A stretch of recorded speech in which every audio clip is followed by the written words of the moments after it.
മുക്കം നഗരസഭയുടെ വിവിധ ഭാഗങ്ങളിൽ രൂക്ഷമായിക്കൊണ്ടിരിക്കുന്ന കാട്ടുപന്നി ശല്യത്തിന് ശാശ്വത പരിഹാരം കാണുന്നതിനായി വിവിധ വാർഡുകളിൽ ജനകീയ കമ്മിറ്റികൾ രൂപീകരിച്ചു.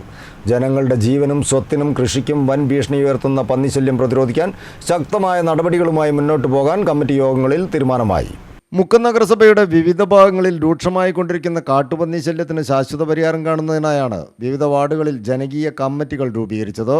ജനങ്ങളുടെ ജീവനും സ്വത്തിനും കൃഷിക്കും വൻ ഭീഷണി ഉയർത്തുന്ന പന്നിശല്യം പ്രതിരോധിക്കാൻ ശക്തമായ നടപടികളുമായി മുന്നോട്ടു പോകാൻ കമ്മിറ്റി യോഗങ്ങളിൽ തീരുമാനമായി.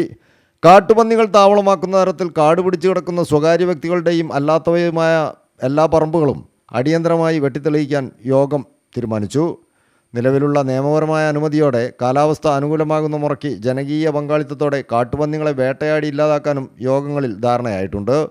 നഗരസഭയിലെ തോട്ടത്തിൻകടവ്, തൂങ്ങാമ്പുറം പ്രദേശങ്ങളിൽ നടന്ന ജനകീയ കമ്മിറ്റി രൂപീകരണ യോഗങ്ങളിൽ നഗരസഭാ chairperson advocate K P Chandini, deputy chairperson C A Pradeep Kumar, standing committee ചെയർപേഴ്സൺമാരായ അബ്ദുൾ അസീസ് വാർപ്പിൽ, റാഷിദ് കുന്നത്ത്, നഗരസഭാ കൗൺസിലർമാർ, കൃഷി ഓഫീസർ ഷബീർ അഹമ്മദ്, വിവിധ രാഷ്ട്രീയ സാമൂഹിക സംഘടനാ നേതാക്കൾ, കർഷകർ, എംപാനൽ ഷൂട്ടർമാർ, പൊതുജനങ്ങൾ തുടങ്ങിയവർ സംബന്ധിച്ചു.